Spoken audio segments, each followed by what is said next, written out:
acontecer aqui, Senhor. Já estão acontecendo aqui, Senhor. Você pode sentar.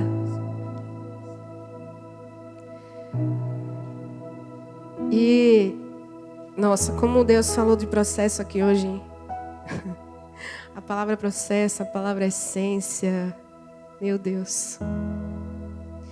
Essa vigília é um processo na minha vida. Eu queria que vocês acendessem as luzes do templo, pode ser? Por favor, alguém acende as luzes do templo para mim.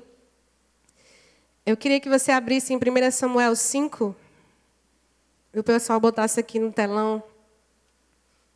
A gente acabou de cantar Grandes Coisas e o nome dessa música, engraçado que o nome dessa música no original é God of this City, Deus desta cidade.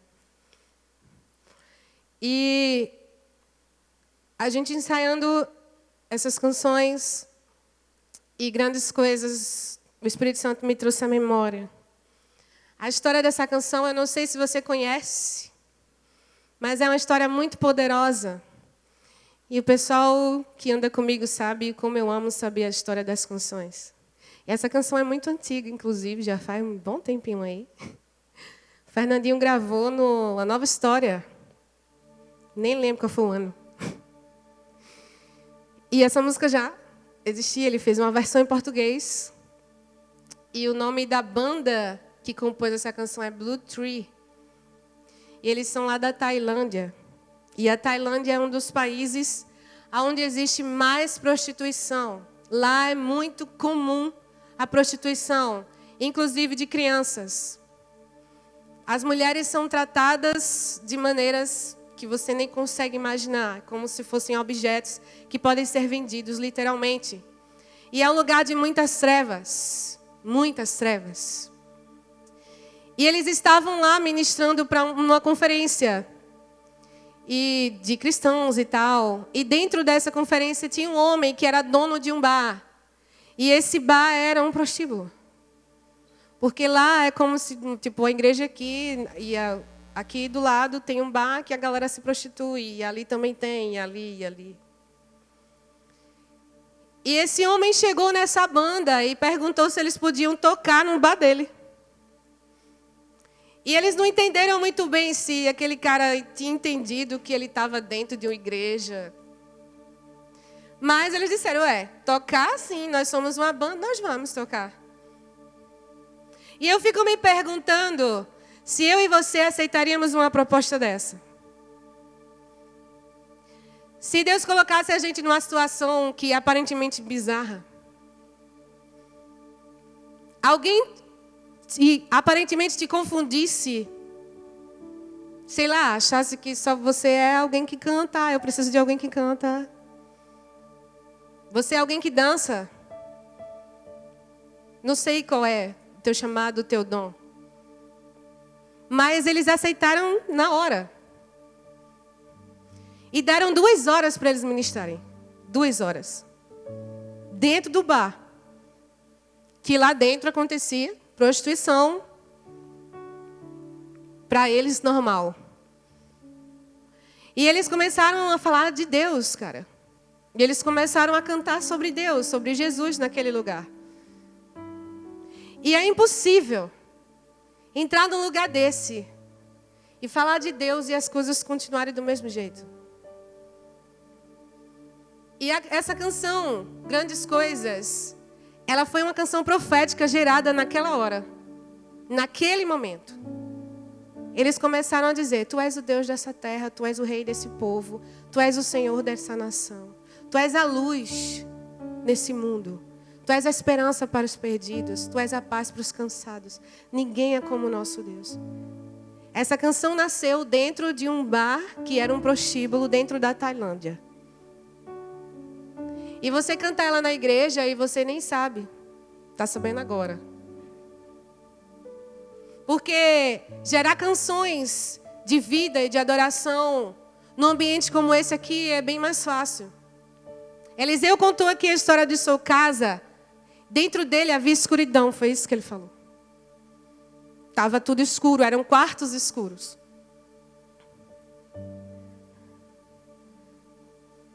Sem sacrifício não tem fogo, né? Deus não manda fogo aleatoriamente, só porque a gente está cantando. Deixa queimar.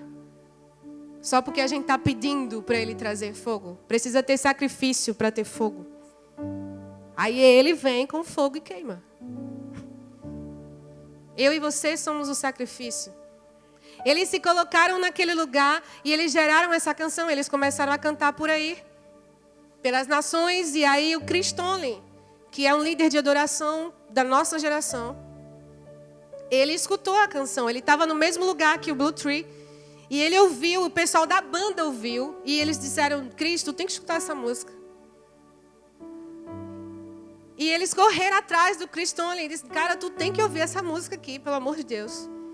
E o Chris ouviu essa canção e essa canção arrebatou o coração dele. Ele saiu pela Europa ministrando grandes coisas estão por vir. Tu és o Deus dessas nações. Eu não sei se você sabe, mas na Europa são os países aonde o evangelho esfriou. E aonde foi berço de muito fogo. Grandes homens de Deus que marcaram a história, que foram protagonistas, vieram de lá. John Wesley, por exemplo. E Deus começou a falar para mim sobre alguns altares, porque a gente está falando sobre adoração nessa noite, ao único Deus que é digno e verdadeiro. Aonde a gente está implantado numa cidade, numa nação que tem costumes e culturas idólatras, aonde Deus não é adorado. E eu fiquei... Deus me bagunçou muito nesses dias, porque Ele começou a falar para mim sobre exatamente a essência da adoração. Porque é muito fácil falar sobre, literalmente, ambientes diferentes. A gente fala sobre... Lá fora, realmente, ninguém conhece Deus. As pessoas não conhecem Jesus, então elas não vão adorá-lo até que elas tenham a revelação de quem Ele é. Assim como eu e você precisamos ter. E aqui dentro, ok, uau, todo mundo sabe quem é Jesus, será mesmo? E aqui a gente canta canções como a gente cantou a noite inteira. E é bem fácil. Mas sabe uma coisa que eu falo muito para o pessoal do ministério? E eu falo para quem me perguntar, e é algo que eu sempre choro aos pés de Jesus. Eu digo, Senhor, eu amo o que você me chamou para fazer, mas eu não nasci, eu não fui levantada para fazer evento. Necessários não é um evento.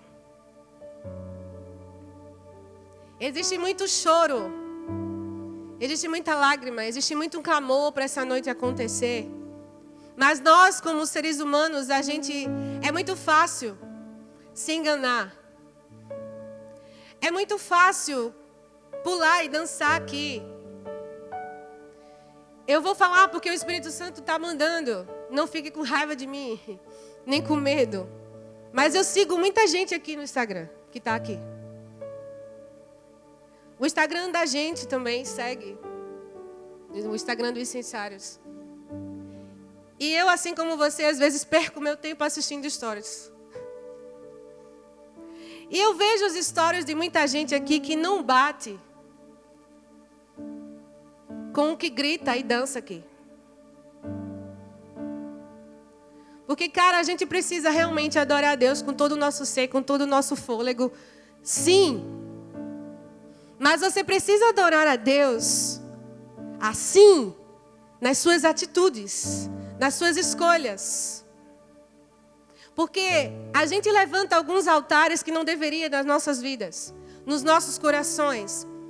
E geralmente a gente tem consciência disso.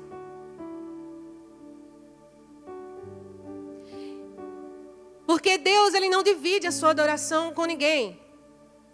Ele quer a sua adoração exclusiva.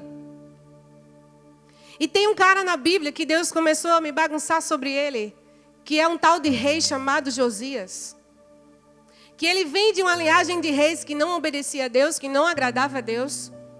E ele é filho de um cara que não agradava a Deus. E ele poderia ter todas as desculpas do mundo para repetir os erros do pai, do avô, do bisavô. Josias é colocado na liderança, no reinado, aos 8 anos de idade.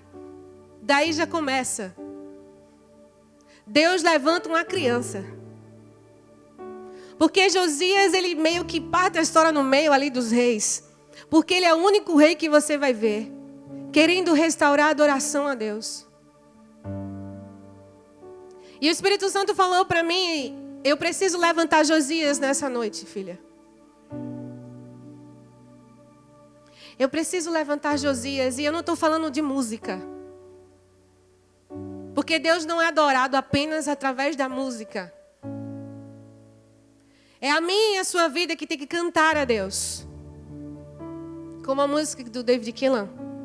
Que a minha vida cante a ti. Que a minha vida cante a ti. Uma música bem antiga também. São nossas vidas que precisam cantar ao Senhor. E Deus me leva lá em Samuel. Em 1 Samuel, você não precisa abrir.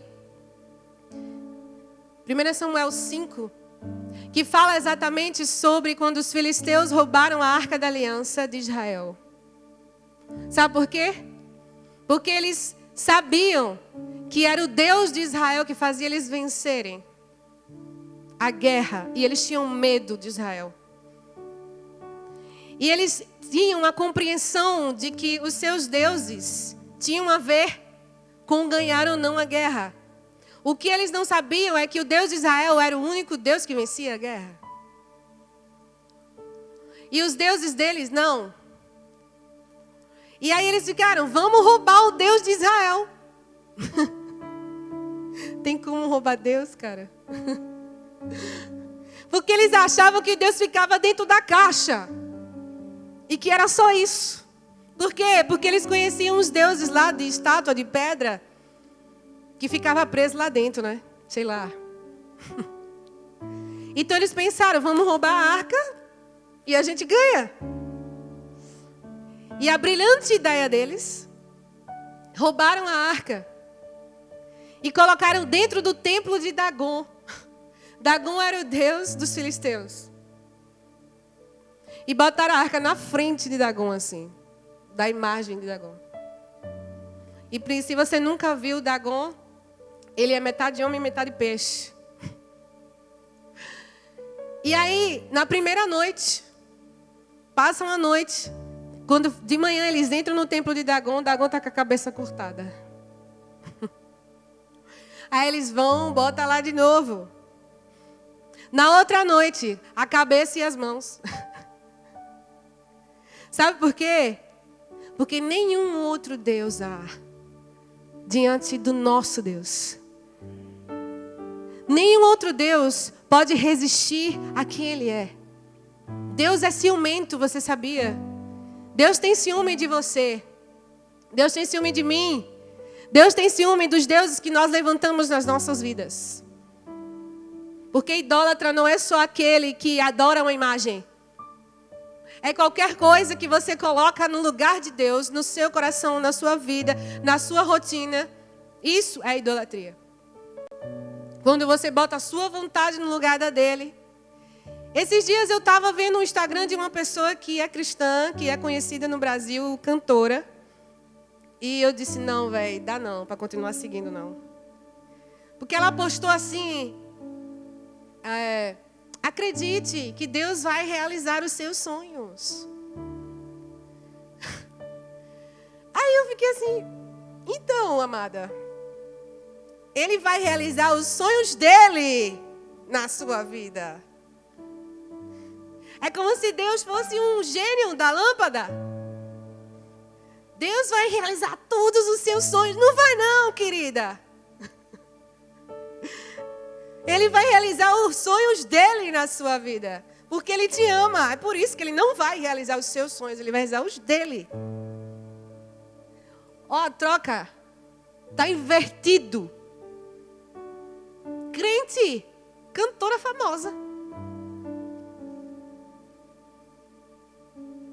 Como é fácil levantar outros altares de adoração. Como é fácil se prostrar diante de outras coisas.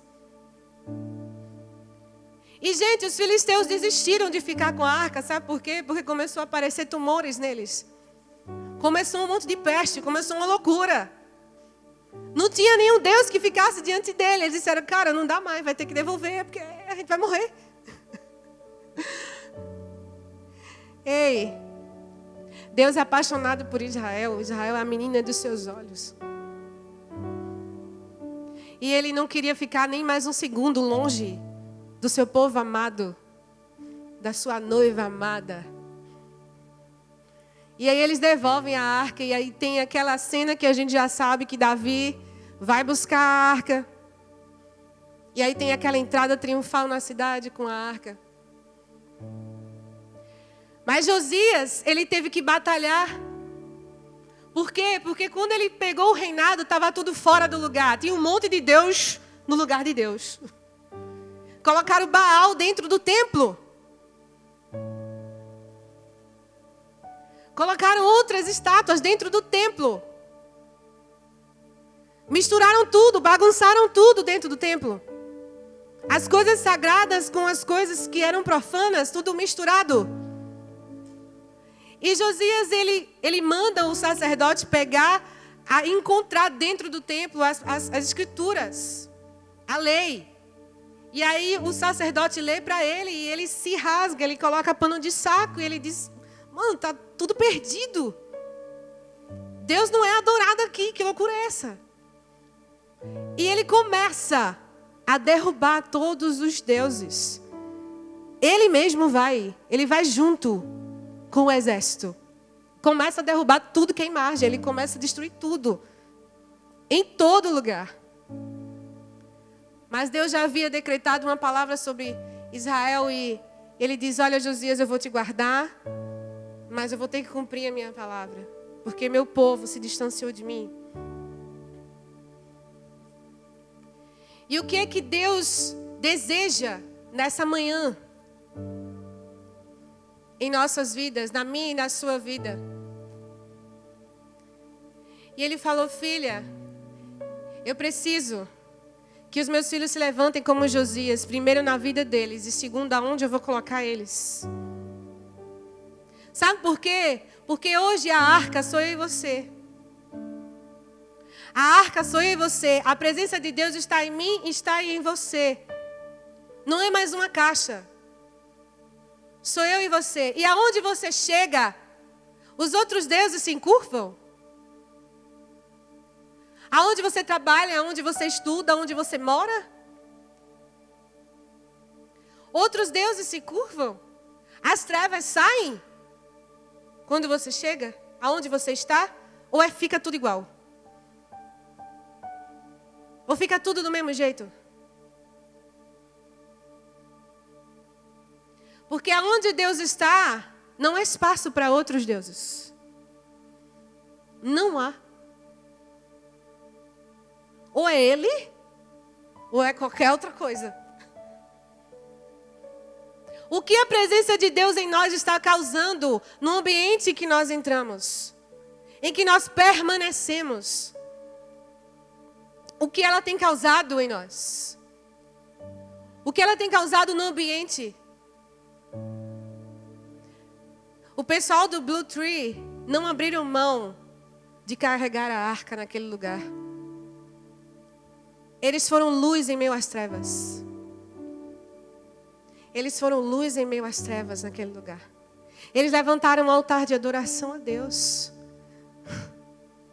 No lugar onde só havia escuridão, só havia morte naquele lugar.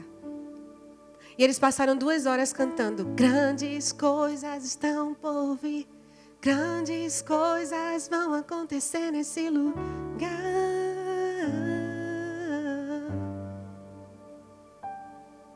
Qual é o altar que a gente precisa derrubar hoje em nossas vidas? Para que o altar de Deus seja restaurado em todas as áreas da nossa vida. Porque o altar de Deus precisa estar em todas as áreas da minha e da sua vida. Será que é o altar das amizades que você sabe que não deveria ter? Será que é o altar do teu relacionamento dentro de casa? Porque deixa eu te dizer, eu tenho um privilégio de poder dizer isso. Eu cresci numa casa onde Jesus era adorado 24 horas por dia. E até hoje eu me pergunto como eu consegui me desviar. Na minha casa, o nome de Jesus sempre foi adorado. Não importava se eu não queria Jesus, se minha irmã não queria Jesus. Minha mãe levantava um altar de adoração na minha casa todos os dias. A minha família conservou essa presença na minha casa todos os dias. E cada minuto em que eu estive longe de Deus, a minha casa sempre foi um lugar de adoração. Porque a minha mãe, as pessoas que moravam na minha casa, a minha família, decidiu isso. Independente de quem não queria com quem queria. Minha casa nunca foi altar para nenhum outro Deus além dele. Nenhum outro. O único nome invocado era o dele. Eu ignorando, minha irmã ignorando.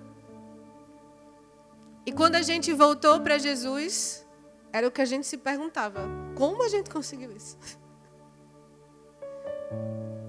Porque não tem desculpa. Porque minha mãe não acredita, meu pai não acredita, porque meu irmão não acredita, porque isso. É sério. Você é um altar de adoração do Senhor. Você carrega a presença. Os outros deuses têm que se curvar. As servas têm que ir embora. Ai, porque eu sou crente sozinho, o suficiente. O poder de Deus mora dentro de você. O mesmo Espírito que ressuscitou Jesus dentre os mortos. Você tem sido essa arca? Ou você se conforma com o que você vê aonde você está? Porque Paulo disse, não vos conformeis com este século, mas transformai-vos pela renovação da vossa mente. O pessoal do Blue Tree não se conformou em pensar, oxe, é um prostíbulo, o que a gente vai fazer lá? A gente é uma banda gospel. A gente canta para Jesus, irmão. Exatamente. Luz na luz não brilha.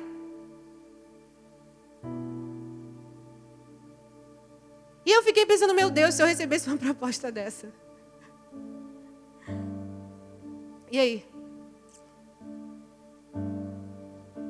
Fomos chamados para restaurar o altar de adoração ao nosso Deus.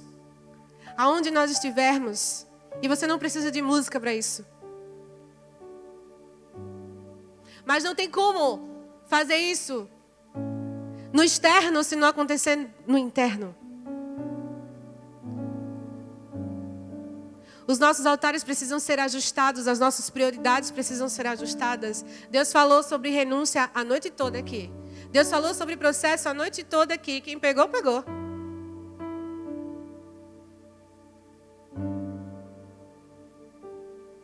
Eliseu decidiu transformar o altar dele. Ele decidiu sangrar e chorar aqui. Diante daquele que sabia de todas as coisas. Diante daquele que sabe de todas as coisas dentro de mim e de você.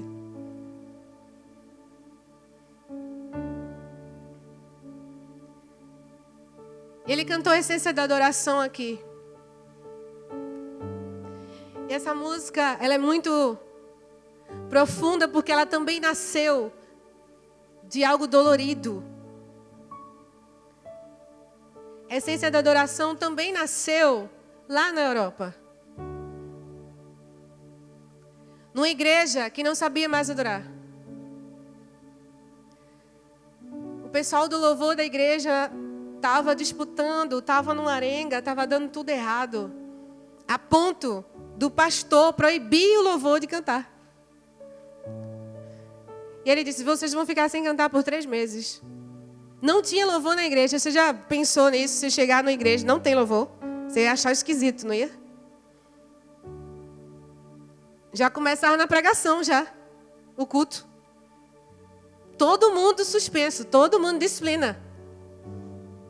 Todo mundo vai se consertar com Jesus. 3 meses. Só que quando fez 2 meses e meio, mais ou menos, chegou todo mundo para o culto. Aquele culto fúnebre, né? Aquela coisa meio... E um irmãozinho que estava assim, ele começou a cantar sozinho, no meio do povo. Começou a cantar uma música lá que todo mundo conhecia. E aí todo mundo ficou meio assim, vamos cantar junto? Ah, vamos. E começaram a cantar com ele. Um ali, outro ali, outro ali, outro ali. Daqui a pouco estava todo mundo cantando. E aí quando o pastor chegou, estava todo mundo cantando. E o louvor estava lá, o louvor não estava aqui em cima. E aí no outro culto, a mesma coisa, a mesma coisa, a mesma coisa, a mesma coisa. E aí Deus começou um avivamento naquela igreja.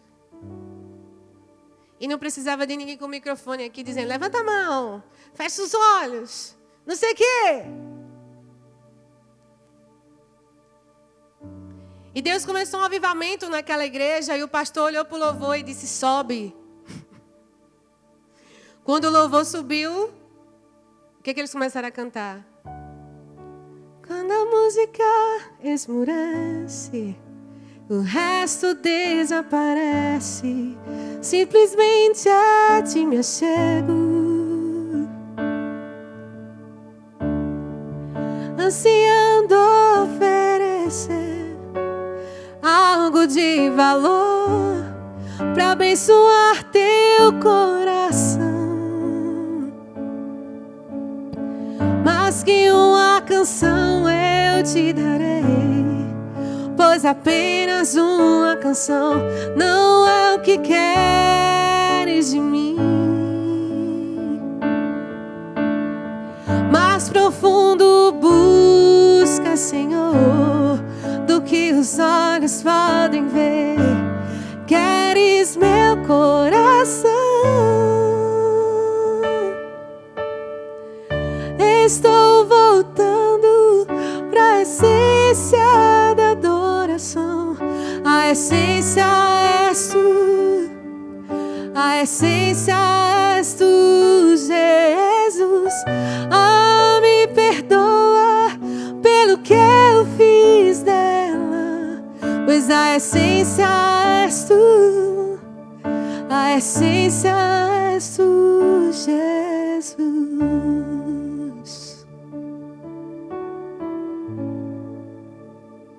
A essência sempre vai ser Ele, porque a adoração é sobre quem Ele é e não sobre quem nós somos. A adoração é sobre quem Ele é e não sobre o que eu quero que Ele faça. A adoração é sobre quem Ele é e não sobre os meus dons. O que eu quero pode ser fútil e inútil. Pode ser de uma filha mimada. O que eu sei fazer pode passar. Eu posso perder os dons, sei lá. Adoração não é sobre uma coisa que pode se acabar, que pode se romper, que pode desaparecer. Adoração é sobre aquele que era, que é e que há de vir e para sempre será. Ele não muda.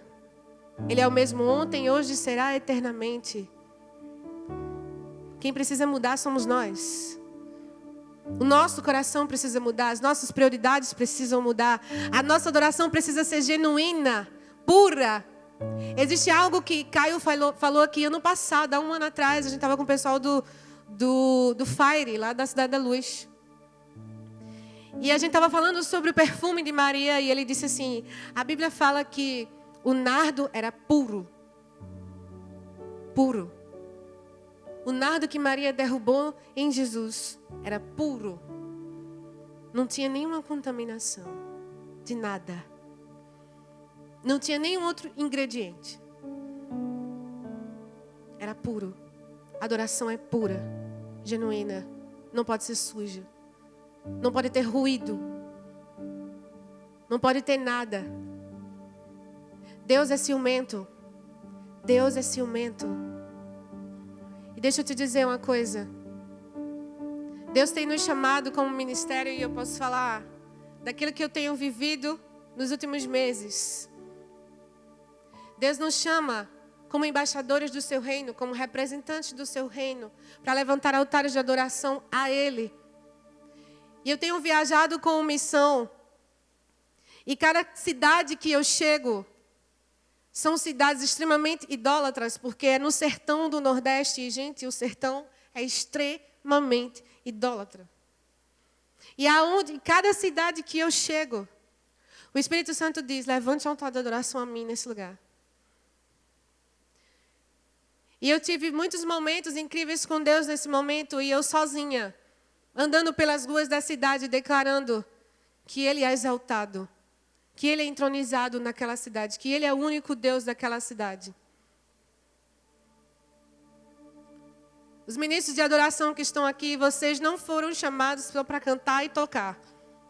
Vocês foram chamados para ministrar a Deus aonde vocês passarem e levantar incenso santo, levantar altares de adoração.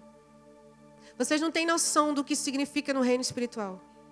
Vocês não têm noção do quanto vocês rasgam os céus por onde vocês passam.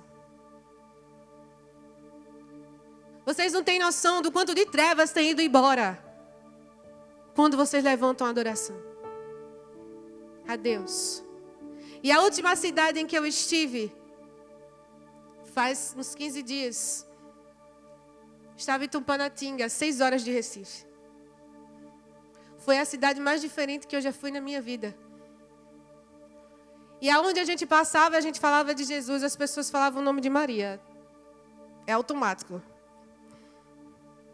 Só que aquelas pessoas sofrem com chagas.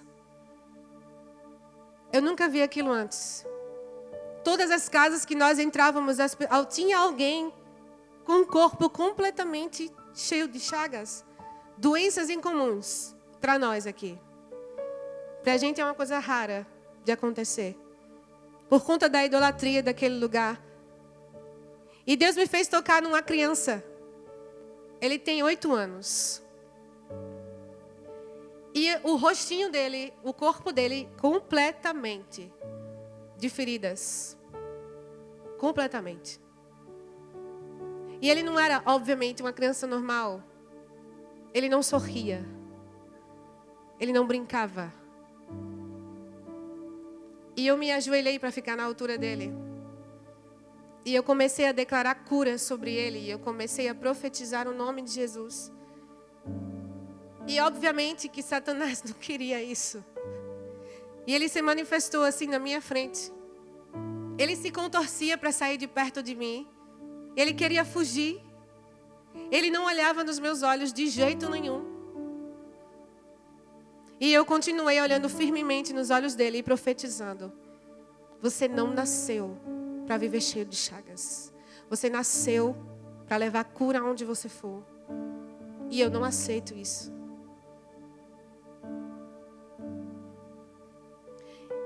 E aquela criança mexeu demais com o meu coração. Sabe por quê? Porque naquela cidade é muito normal as crianças serem abusadas dentro de casa. Doenças na alma, doença no corpo, trevas. Onde está a luz? Onde estão aqueles que vão derrubar os altares dos demônios que fazem isso naquela cidade? E nós levantamos o nome de Jesus porque nós inauguramos a nossa igreja lá, naquela cidade. E foi um dos momentos mais incríveis que eu pude viver. Sabe, não tem nada a ver sobre mim. Eu não estou aqui falando para você cheia de orgulho, até porque Deus abate soberbo e eu não quero ser abatida. Eu quero ser amada. Mas nós gravamos um EP. Deus nos deu um milagre. Nós tivemos uma gravação incrível. Nós ministramos pela cidade, nós ministramos aqui na nossa igreja, que é uma igreja conhecida na cidade. E eu amo fazer o que Jesus me chamou para fazer, mas quando eu entro num lugar desse, é ali que eu quero cantar. É ali que eu quero declarar quão lindo esse nome é. É ali que eu quero declarar que Ele é grande, que grandes coisas vão acontecer. Porque aqui já está acontecendo, gente. Aqui já está acontecendo. Aqui é muito fácil. Vá para uma cidade onde está tudo escuro e seja luz lá, cara.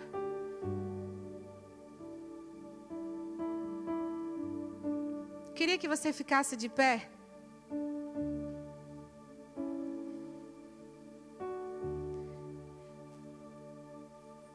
E quando eu estava em Tupanatinga, eu assisti uma cena que foi uma das mais lindas da minha vida. Porque a primeira pessoa que eu falei naquela cidade era um senhorzinho de 64 anos. E os pés dele estavam todos enfaixados. E aquelas pessoas só querem que alguém sente e escuta eles falarem. Longas histórias. Mas sabe, eu imagino Jesus fazendo exatamente isso. Sentando ao lado dele, escutando as histórias dele.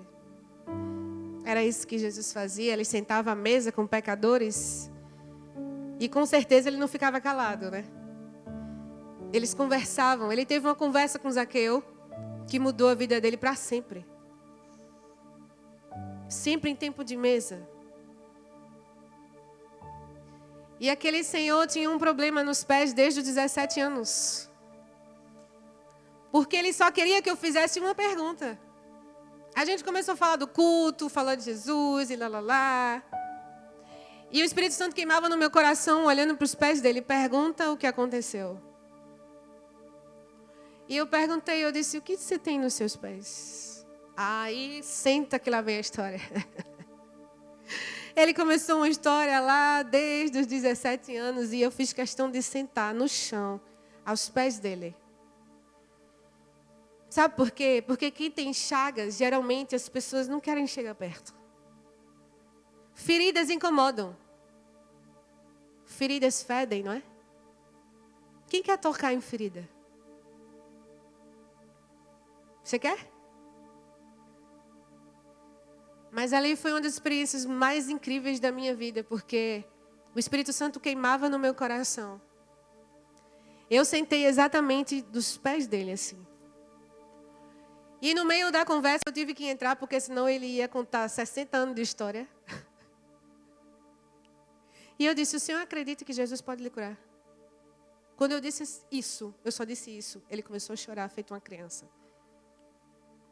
Quando ele começou a chorar, meu Deus, a presença de Jesus era palpável. O Espírito Santo literalmente pegou as minhas mãos e colocou direto nas feridas. E eu toquei nos pés dele assim. E profetizava cura, cura, cura. E ele chorava feito uma criança. E eu chorava junto. E a gente chorando ali. E Jesus ali. Derramando cura. E nós cantamos, creio que tu és a cura. Hein, ministros? Não precisa de um microfone. Precisa de alguém que precisa ouvir falar de Jesus. Que Jesus cura. E Jesus veio ali com cura sobre aquele homem. À noite ele estava no culto. Ele entrou na igreja. Ele estava de muleta, mas ele estava andando. E ele entrou na igreja, parecia uma criança. O sorriso dele era o mais puro que eu já vi. Eu estava no altar, preparando para começar o louvor. E ele entrou. Meu Deus. Parecia que estava entrando uma criança entrando num parque de diversões. Feliz da vida. Sentou no banco da frente. E ficou o culto todo. Cantando, sorrindo, gargalhando. Isso não tem preço.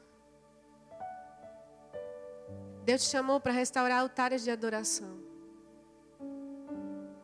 A Ele. E eu não sei como foi que Deus te trouxe nesse lugar, nessa noite doida com Deus aqui. Mas eu queria chamar os meus amigos, ministros. Porque vocês não estão aqui porque eu chamei vocês. Vocês estão aqui porque vocês carregam uma missão, um chamado, uma responsabilidade. Porque vocês levantam o nome de Jesus nessa cidade.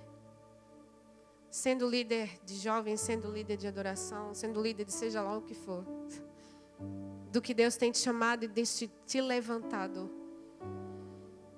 Eu queria que eles ficassem aqui na frente. Viessem aqui, Eliseu, Danilo, Tiago, os líderes dispensários. Viessem para cá. E nós vamos primeiro fazer... Vocês fiquem virados para lá. Pode se espalhar aqui, viu? Pode se espalhar aqui.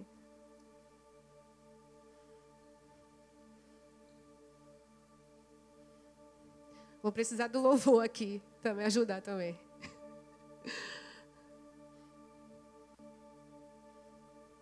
Pessoal que é da intercessão, também pode vir para cá, para frente.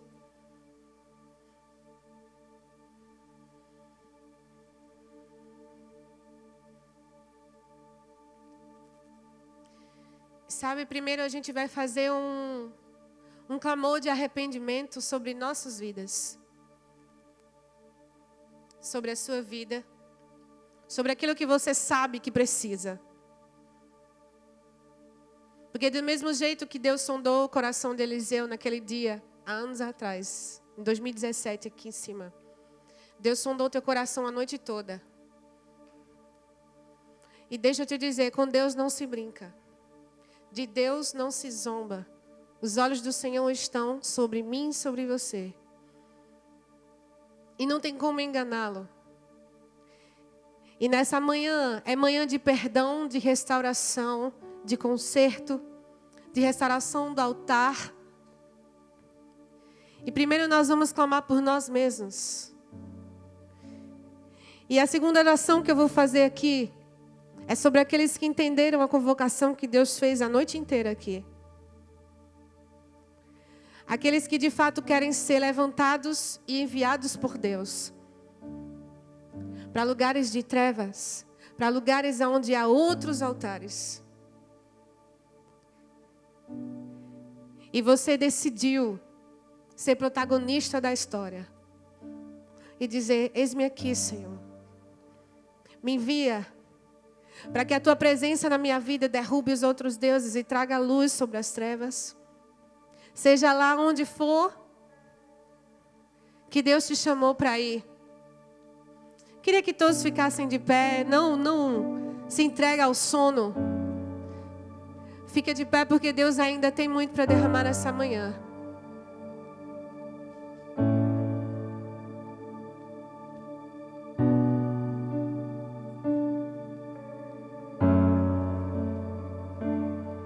Pode apagar a luz aqui do...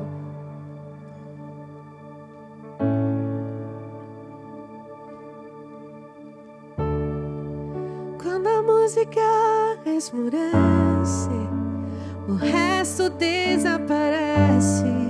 Simplesmente a ti me achego,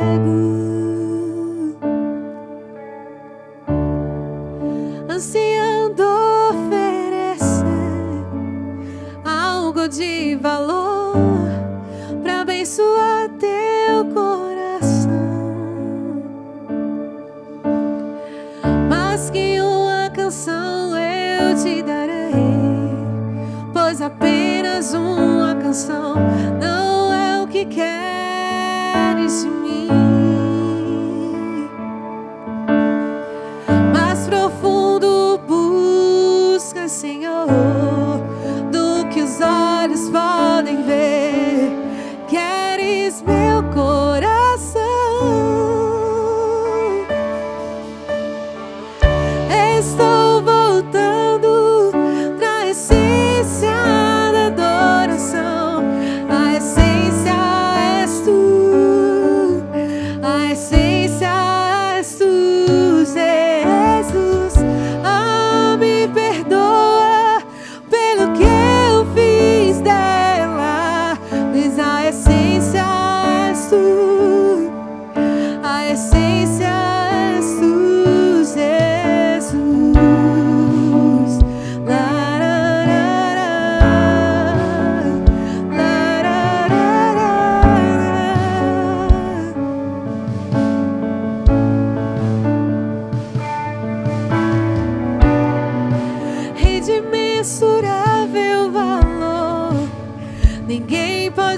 expressar o quanto és digno. Embora eu seja pobre e fraco, tudo que tenho